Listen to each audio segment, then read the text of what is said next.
Buenos dias, Gunners Collective TV. Back at it, you already know. Like a torta with some bad habits. Bye up, bye up. This is a good one. Let's get to that intro.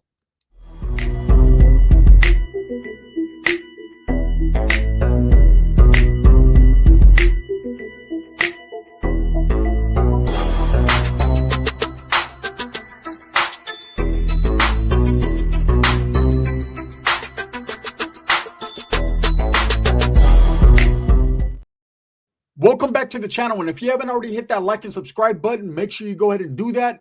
Put your notification bell on also, that way you're directing the direction of the dope content that the gun stays kicking, and I appreciate the support, man. So it's happened again. Man, in less than 1 week, los dos, boom, boom, pow, pow, right? Jake Haro has been assaulted for the second time, and look, it couldn't have happened to a better man. It couldn't have happened to the most despicable man on earth, well deserving of another assault. Hey, I told you guys in my last video, this is going to be a continuous thing. This is going to be a continuous theme. This is something that's going to happen day in and day out for Jake Haro, and especially Jake Haro, because when you bring bad energy, you receive a whole lot of bad energy. Boomerang. And no Eddie Murphy, right? No Holly Berry, no Robin Givens, no fucking player. None of that, just boom, pow, beep, beep, beep, beep, beep, beep, beep, boop, boop. There you go, stupid ass, right? Jake Haro deserves everything, and it's well-deserving and well-fitting for a man who's doing life in prison behind killing his own children, okay? And when I say children, yes, plural, too, because he basically killed Promise as well, okay? We know baby Manuel suffered death at the hands of his own father, and Promise pretty much did as well. She'll never have a normal life based upon this fucking monster's actions. Now, let me give you guys the rundown, the inside info, the update of what exactly happened. Last week, like I told you, Jake Haro was assaulted in the prison yard in CMC where he's being housed, which is kind of a soft facility where they send a lot of these weirdos to, right? Danny Masterson from That 70 Show, who was convicted of several, we're not going to say, things with women, right, is housed there, as well as other notorious figures. And Jake Haro pulled up and within 48 hours was assaulted by an inmate who decided, look, enough is enough. This guy right here doesn't belong here. He doesn't belong anywhere. He doesn't belong on earth. But he got the pass, right? But not that much of a pass, because his past means he doesn't get a pass. And that's just what that is. So he was assaulted and he was removed to the restrictive housing unit, the RHU. Now, the restricting housing unit is another word for, of course, administrative segregation, or the hole, the box, whatever you want to call it. There's a lot of different derivatives and names that people call the hole. I've always been used to calling it the oil because that's the way I was raised, right? In the hole. Now, I will say this. Being in the restrictive housing unit limits his movements, meaning people can't really get to him. He can't get to too many people. But Jake Haro has been a thorn in the side of the administration since he has been there, okay? He is rocking the boat. From what I'm hearing, and this is very, very inside information, okay? This was brought to me, set on my plate, and told, Toma, go ahead, have a feast. And I said, thank you. I appreciate that, right? He has been very boisterous, loud on the tier, yelling with people, arguing with people, and making it very difficult for the COs to do their job correctly. Now, when you have these type of charges, when you are notoriously known as a piece of shit on that prison yard, a bottom feeder, the end of the reading rainbow, right? Someone who should just keep his fucking mouth shut, his head low, and do his time, you're going to gain a lot of attention, and it's going to be unwanted attention, not only from inmates and convicts, but also from the bulls, right? Also from the COs, the cops. And the last thing you want to do is rock the boat with the CO. I've seen many, many times and many occasions where inmates, and I call them inmates and not convicts because a convict knows how to conduct himself while in prison. That's the difference between a convict and an inmate. An inmate is just someone doing time. A convict is convicted and knows exactly how things go in the prison, who runs the prison yards, and how to do their time, right? But Jake Haro, on inmate status, has decided to basically yell out of his cell and make it as frustrating and as hard for administration and COs as possible. And the last thing you want to do is do that, because they hold ultimate power. It might be the prison gangs and groups and organizations that have the say-so on that yard, But at the end of the day, it's them guns and whoever turns the key. That's who really runs the yards. Because you could be the man on that yard and you could have it on lock and you could have it your way. You could have a lot of respect from the COs. And I've seen it happen, man. The COs will respect a person that knows how to do time and is doing his thing, right? They're going to look the other way. They're going to turn the other cheek. They're going to let the yard run how the yard is supposed to be ran. And pretty much the COs, this is their philosophy. As long as they don't have to do a write-up and as long as it isn't posing a threat to the safety and security of the institution, they're going to let the yard do what it does. Because it's for the benefit of everyone, them as well as people doing time, real convicts. Jake Haro is not one of them convicts. So Jake Haro was assaulted again, this time by the COs. Let me explain. What happened to him was a UOF, all right? Or excuse me, yeah, was it UOF? Use of force, right? What does that mean? That means the COs had to use some force on Jake Haro. So from what I'm hearing, and this is very good information, he was being loud and boisterous and crazy with the COs, and he wanted his phone call, right? Now, Jake Haro, being that he's in the restrictive housing unit and the administrative segregation on keep away status from other inmates because of this assault, he has also been placed in a medical bed because he's acting out, he's acting crazy. He's basically Jake heading out, and I believe this is game.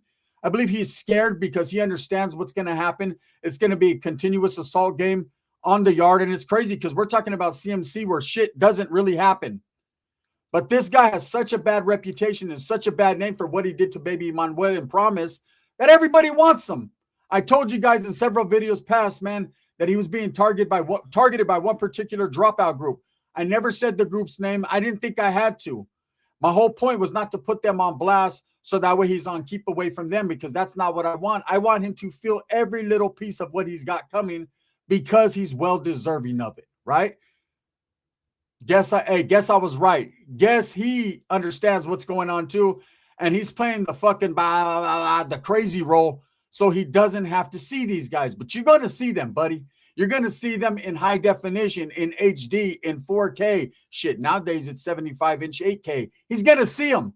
There's no escaping reality. The reality is when you hurt children, there's plenty of men in there that want to hurt you. This is the California prison system, and it doesn't matter if it's general population, PC, SMY, whatever you want to call it, integrated yards, 50-50. At the end of the day, it's a whole bunch of men that don't care for someone who touches or hurts or kills children, period. That's just the way it is, right? You do not survive very long. The longevity of your life is not guaranteed. I mean, no one's life is guaranteed in the California prison system, but especially when you have a case like Jake Haro does, your life is teetering in the balance. It is a 50-50 shot every time you go to that yard that you make it back. Probably 70-30, to be honest with you, and you in the 30 negative. That's just a fact. So anyways, Jake Haro was yelling out of his cell at plenty of inmates. He's rocked the boat. He was placed in a restricted housing unit, the RHU, and he was crying about a phone call, that he was not being given his phone call or his rights to call his people. And so he was being escorted to showers when he started to lunge at the officers and make, a big deal out of a situation that's out of his hands. Now, does he get a phone call coming when in restrictive housing units, when in administrative segregation? Fuck no. You ain't got nothing coming there. There's a whole bunch of hard dick and bubble gum, and guess what? They're out of hubba bubba, but not bubba. They're out of the hubba, but not out of the bubba, right? You might get set up with bubba, and your old shit might be hubba. I'm telling you right now, you don't really got nothing coming. Hey, it's funny, man. That's how you know a person doesn't know what the fuck they're doing and they're a new booty or basically a fish. When they're asking for phone calls and administrative segregation. Are you kidding me? All you get is fishing line, a whole bunch of thumb on, fuck you. That's it. Okay, you're not, in most cases, you're not, you don't get canteen. You might get the basic necessities as far as hygiene. And in most places, you're not even getting your hygienic fucking property, your hygiene. What you're getting is state soap, some tooth powder, and that's about that. You got a whole bunch of motherfuckers in there smelling like straight onion, okay? Because you ain't getting no deodorants. You ain't doing none of that. If you got little connections with the cop, you're a veterano, you've been doing time, you're a convict and an OG, and they know you, they might slide you a little piece of deodorant or some shampoo. But other than that, When you're in administrative segregation or the restrictive housing unit, you ain't got nothing coming but a fucked up celly with a bad case like yours. That's it. Okay, so for him to be crying and yelling over a phone call, that is never going to happen. That's something that's an incentive. That's something that you should already know. You ain't got coming in. You just do your little time, do what you got to do, and get the fuck up out of there. And then when you get back to the line, you get back to your building, then you can get a phone call. But anyways, from what I'm hearing, he was arguing with the COs about a phone call. He was being escorted to the shower when he decided to lunge at the officers, and he took a fucking head dive, a nose dive. Okay, he was split in his head. He was smashed into the concrete by a couple COs. Usually when they're escorting you, there's two COs. Now, let me explain to you, depending upon what group you're from, what organization, and who you are, depends on how they escort you. Usually when you're in the restrictive housing unit or administrative segregation, there's always going to be 2 to 3 officers escorting you, and that's for basic security measures, right? So usually what they do is they'll hook you up to a leash. They'll handcuff you. Some places, not all places, will hook you up to a leash, a tether where they got you, and they'll have 2 COs holding your shoulders or your arms, your elbows, and escort you to where you're going. You get there, you place your hands out of the sally port, they'll unhook you, and voila, you're locked into the showers or wherever they're taking you. In this case, he was being escorted in a pair of handcuffs with 2 to 3 COs when he started to get lippy with the COs. And from what I'm being told, this has happened continuously since he got there. He's getting crazy with everybody. He's getting crazy with the COs. And like I said, he's playing the stupid, the dumb, the crazy role, the JCAT role, the 5150. Because I think he understands and he knows well enough that he's decided to play this role so that way he is permanently segregated. But that's only going to work for so long. And when you're getting in the CO's mix, when you're making them work, when you're causing problems with the CO, that's the last fucking thing you want to do. Because they're going to do exactly what they did to Jake Haro, slam you on your fucking forehead. Now, like I said in the beginning of this video, it couldn't have happened to a better person, right? I hope they split his shit from here to way back there. I wish he got it from the middle of his head to his spine. But at the end of the day, one can only wish, can they, right? Now, from what I'm hearing, it wasn't as bad, but he was removed from there to the medical facility, okay? Meaning that he was put in medical. He was put in the clinic. He was put in the infirmary because of what happened to him. And let me tell you, man, COs don't play. See, I've seen plenty of fights in prison, not a whole lot on the higher levels, but, you know, I've seen people fight. I've seen the Africano brothers, you know what I'm saying, get them fades, and I've seen people get off where they were mad at, different group segments. You know, the group segment I was from at the time, there was a no hands policy. So it was basically, if you felt that serious about assaulting someone, you better put a knife in them. You know what I'm saying? You don't just hit a motherfucker, you kill a motherfucker, right? That's just how I was gamed up and educated.